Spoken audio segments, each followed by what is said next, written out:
Mesdames, Messieurs les conférenciers et panélistes, Mesdames, Messieurs les partenaires techniques et financiers, Mesdames, Messieurs les membres des organes de presse, chers invités en vos rangs, titres et qualités.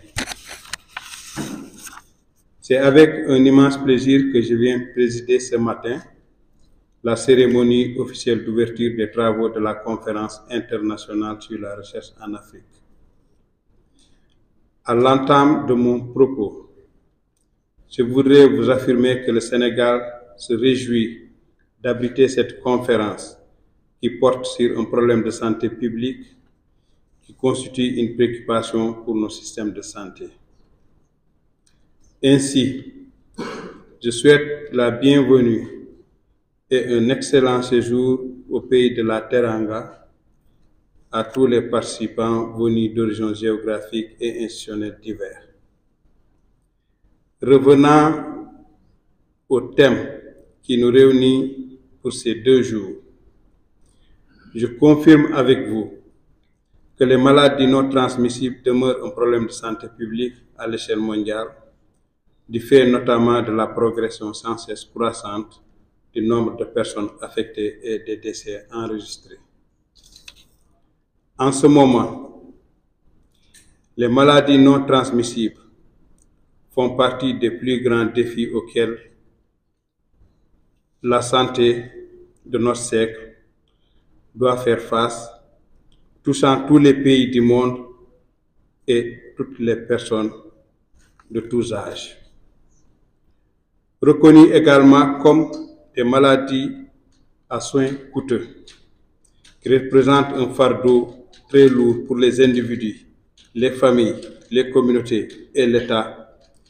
Les maladies non transmissibles ont donc très tôt appelé l'attention des plus hautes autorités de nos pays. Cela a amené l'Organisation mondiale de la santé à encourager les pays à mettre un système d'enquête transversale appelé STEP afin de mesurer tous les 5 ans au moins les indicateurs traceurs des maladies non transmissibles.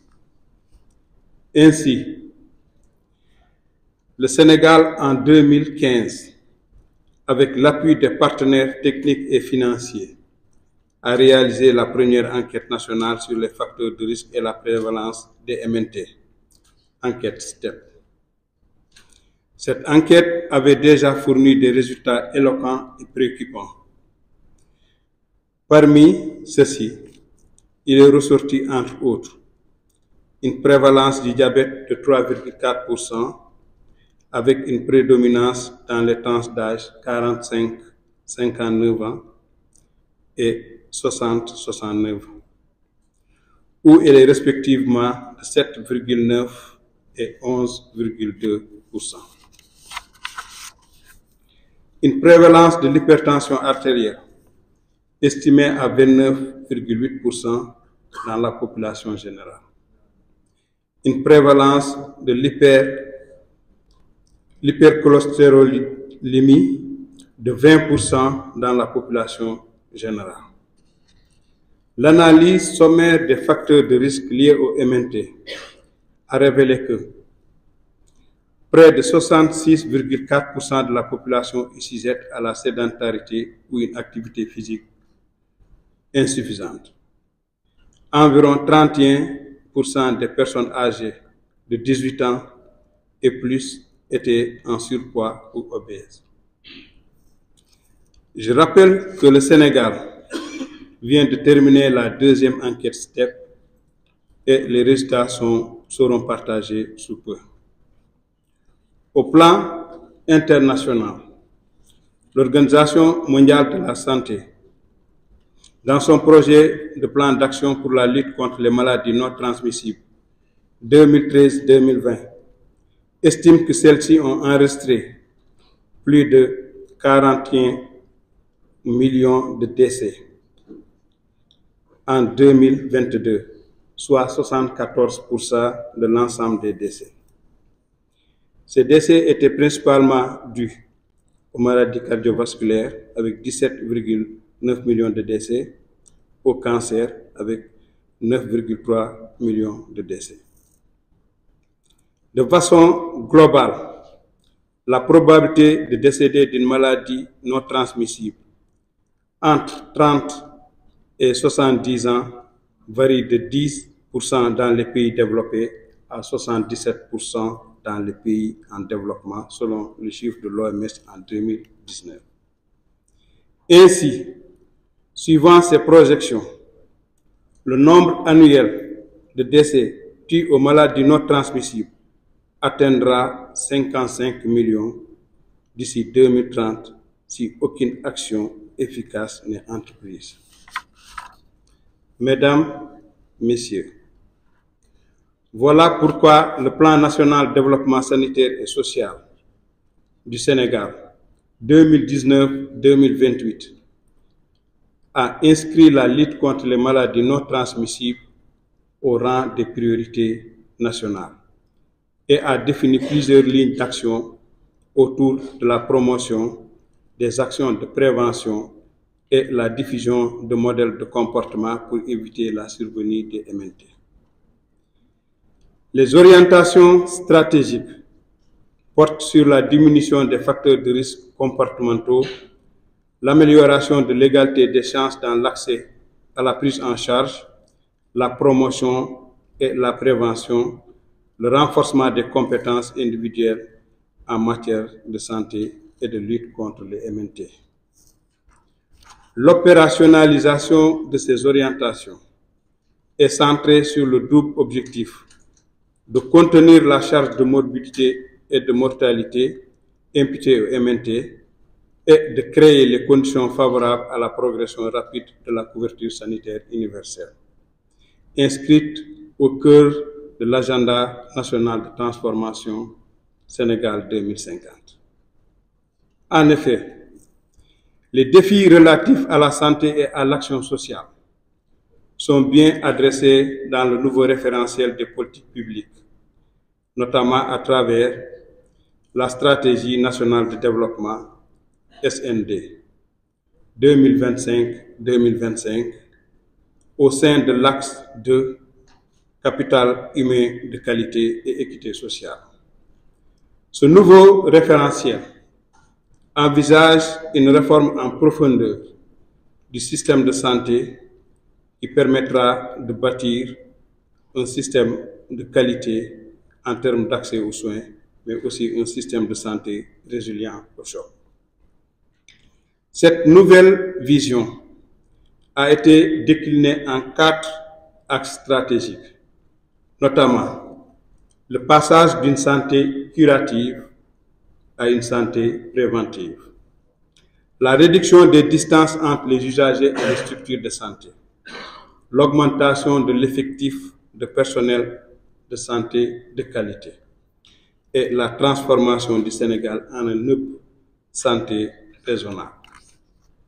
Dès lors, le ministère de la Santé et de l'Action sociale met en œuvre les actions suivantes. 1. Renforcement du plaidoyer et du partenariat pour l'action sur les déterminants de santé. 2.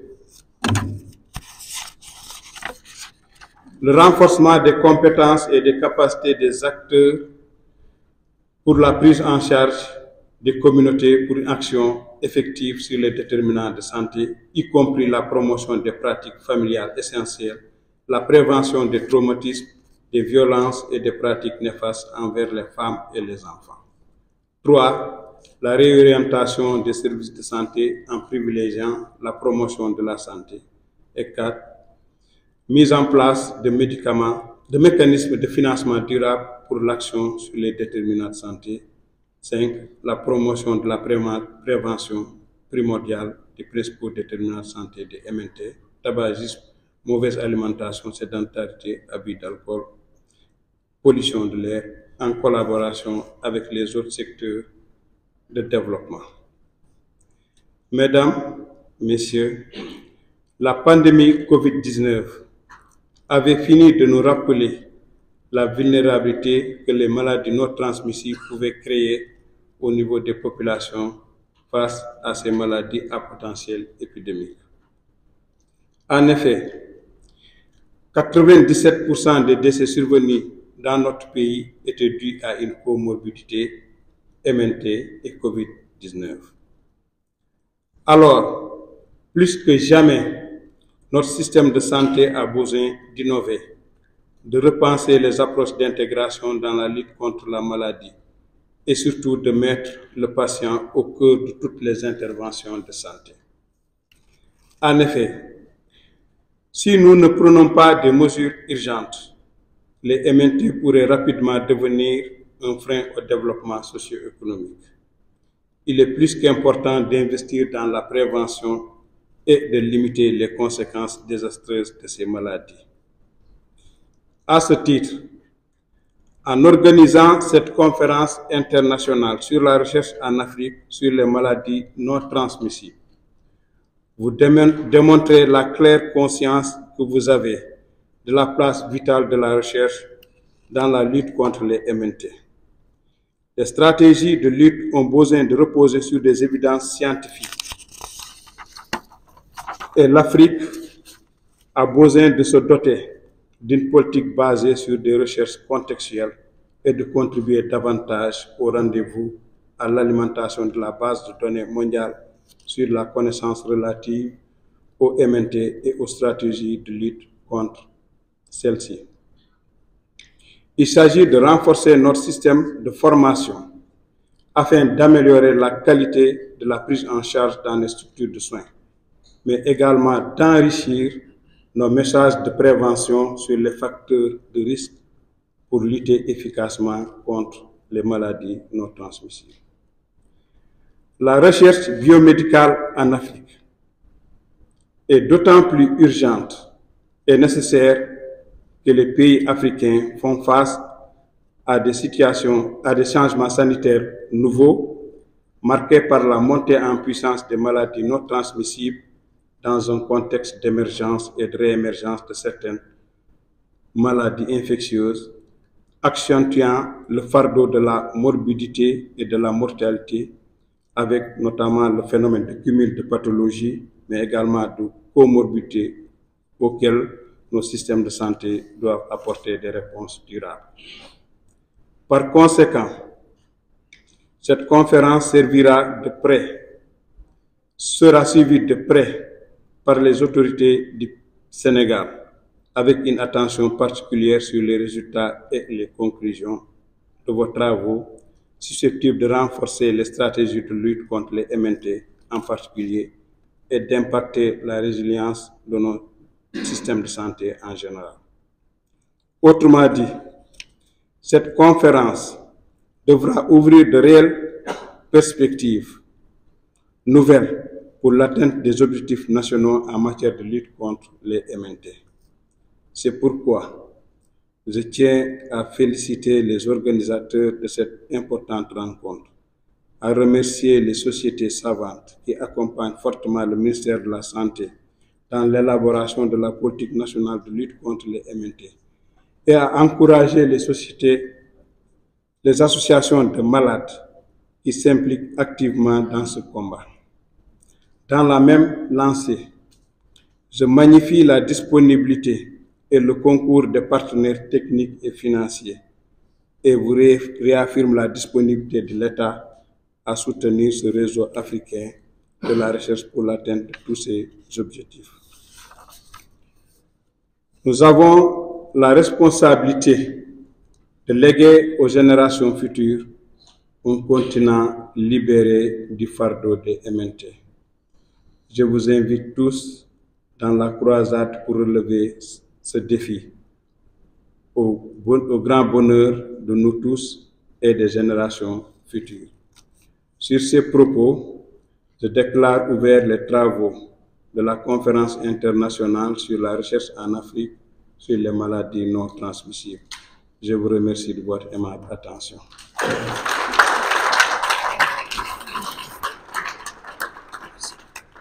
Encore sous vos applaudissements, monsieur.